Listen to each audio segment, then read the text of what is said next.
बरसात की एक रात, सुनसान, जोर से हवा बह रही है, कोई नहीं है आसपास। ऐसे में एक बुढ़ा बाप अपने बेटे की फोन की इंतजार में बालकनी में खड़ा होकर आसपास देख रहे हैं। और तभी उस बुढ़े बाप को देख जाता है एक भूत।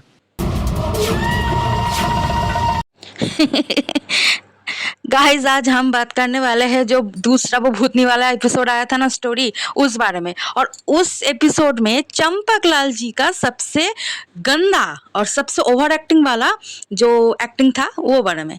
तो होता ये है कि जेठालाल चला जाता है सूरत और उसकी फ़ोन के इंतज़ार में उसके बाप चंपकलाल इंतज़ार करता रहता है।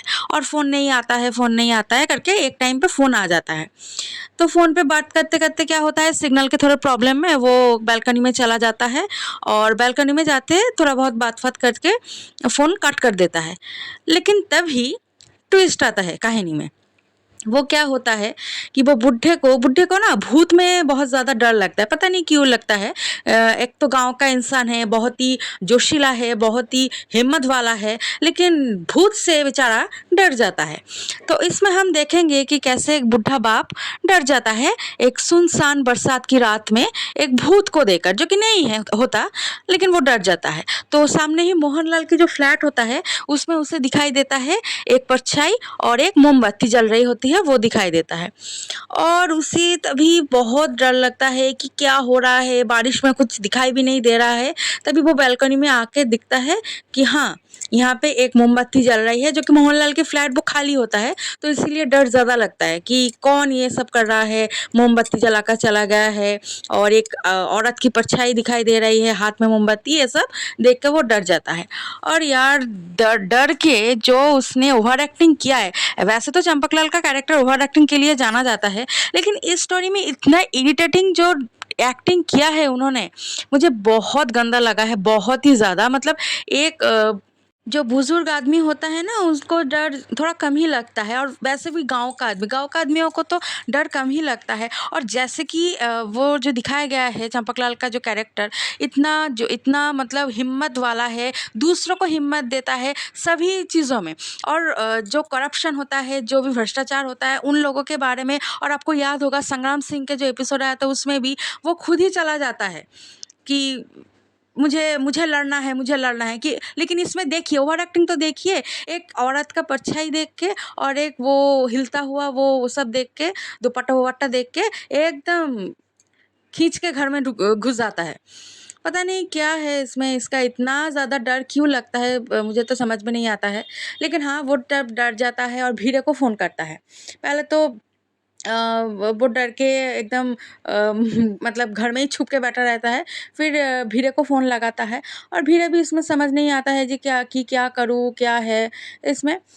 फिर क्या होता है, भीड़े आके समझाता है कि नहीं चाचा जी, ऐसा कुछ नहीं है। वो सोडी को भी साथ में ले आता है कि नहीं चाचा जी, ऐसा कुछ नहीं है, आप शांत रहिए, आप देखिए आपका भ्रम हो रहा है, देखिए आप बालकनी में चलिए, आपका भ्रम हो रहा है। लेकिन नहीं, हमारी चाचा जी को तो ये सब सुनना ही नहीं है। नहीं भाई, मुझे डर लग रहा है तो डर ही है, मतलब भूत ही है वहाँ पे, कुछ भी हो जाए मेरे बात मानना ही पड़ेगा तुम लोगों को। ऐसा कुछ उसका जो मेंटलिटी है वो है। मुझे तो समझ में नहीं आता जेठालाल कैसे डील करता होगा, या फिर टप्पू कैसे डील करता होगा, या फिर जो सोसाइटी के लोग हैं ना, इतना ज़्यादा परेशान करा है ये बुढ़े ने हर स्टोरी में। और इस स्टोरी में सबसे ज़्यादा परेशान करा है इस स्टोरी में। फिर भीड़े जब जाता है, समझाता है, सोडी जाता है, समझाता है, फिर आता है पोपटलाल भी समझाता है। लेकिन नहीं, बुढ़े को बहुत ज़्यादा डर लगता है, बहुत ही ज़्यादा। वो सो ही नहीं पाता है, इतना समझाने के बाद भी वो सो नहीं पाता है। तो क्या कर सकता है अब। पोपटलाल समझाता है कि चाचा जी आप सो जाइए, नहीं तो मुझे भी डर लगता है, मैं भी नहीं सो पा रहा हूँ, मेरा भी काम है। लेकिन नहीं। अच्छा, आप लोग ही बताइए, सोसाइटी में आपका बेटा, आपका नाती, आपका पोता जो भी है आपको छोड़कर चला जाता है और सोसाइटी वाला आपका देखभाल करता है, कुछ तो शर्म करना चाहिए। मतलब उन लोगों को परेशान कर रहा है, उन लोगों को जगा कर रख रहा है, फ़ोन करके आधी रात को लोगों को डिस्टर्ब कर रहा है, ये क्या है मतलब। एक एंटी सोशल है ये, असामाजिक तत्व है ये चाचा जी। मतलब कुछ कुछ ध्यान ही नहीं है कि क्या करना चाहिए क्या नहीं करना चाहिए। बेचारे पोपटलाल उसके साथ सोने के लिए आया है, लेकिन उसका भी कुछ ये नहीं। और हाँ, अपने बेटे के लिए कुछ नहीं कहा जाएगा, अपने बेटे को फोन में कुछ नहीं कहा जाएगा। और जब भीड़े और सोडी सब लोगों को एक साथ लाता है कि सोसाइटी में, हाँ चलिए चाचा जी को देखिए, तब कहता है कि हाँ भीड़े तुमने सब लोगों को बता दिया है ना, ढिंढोरा पीट दिया है ना। मतलब कुछ भी, इतना हिपोक्रेसी, इतना बाइस्ड है अपने बेटे के लिए और अपने लिए कि लोगों को कुछ भी कर बोल देगा। और यहाँ पे आता है मेहता, जो कि मेहता बुढ़े को लगता है कि मेहता समझेगा, तो मेहता उसे ले जाता है अपने साथ, जो कि धुआं, वो लोबान का धुआं करने के लिए। देखिए एक्टिंग तो देखिए, ओवर एक्टिंग तो देखिए इस बुढ़े की।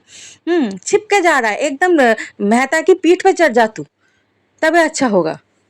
तो साथ में ले जाता है, वो उसे बोलता है कि हाँ आप यहाँ पे रखिए इस पौधे को और लोबान का धुआं कीजिए, देखिएगा अब सब ठीक हो जाएगा। क्योंकि चंपकलाल मानता है ना इसमें, इसीलिए मेहता ये बोलता है। लेकिन नहीं, उसमें भी उसे गाना सुनाई देता है, ये सब सुनाई देता है, और इतना डरता है कि बोलो मतलब झूले के पीछे जाके छुप जाता है। इतना कौन डरता है भाई, इतना कौन डरता है? मुझे तो समझ में नहीं आता है इतना डरने की इस बात ही क्या थी। मतलब मुझे तो बहुत ओवर एक्टिंग लगा है स्टोरी में।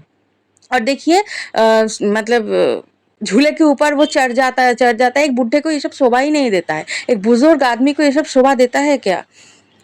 ये सब दिखाने के पहले ही मेकर्स को सोचना चाहिए था, मुझे तो ऐसा ही लगता है। और फिर अब्दुल भी आता है, सो जाता है, और फिर एंट्री होती है पोपटलाल की। फिर स्टोरी में नहीं बताती हूँ क्योंकि अब सब लोग स्टोरी देख चुके हैं। पोपटलाल तो और एक चीज़ है, एक आइटम है, मतलब वो भी डरता है, इसको भी डराता है। लेकिन हाँ, जेठालाल को कुछ नहीं बता सकता है आप कुछ नहीं बता सकता है, क्योंकि जेठालाल तो काम के लिए गया है ना, उसको डिस्टरबेंस होगा। आप लोग भुगतो, जो सोसाइटी का मेंबर है वो भुगतो। इतना ज़्यादा डर कैसे लग सकता है भाई, मुझे तो समझ में नहीं आता है। वीडियो अच्छा लगे तो प्लीज़ लाइक कर दीजिएगा। और हाँ, ये वीडियो सिर्फ एंटरटेनमेंट पर्पस था, किसी के लिए हेट नहीं है। प्लीज़ सब्सक्राइब कर दीजिएगा। Thank you so much for watching.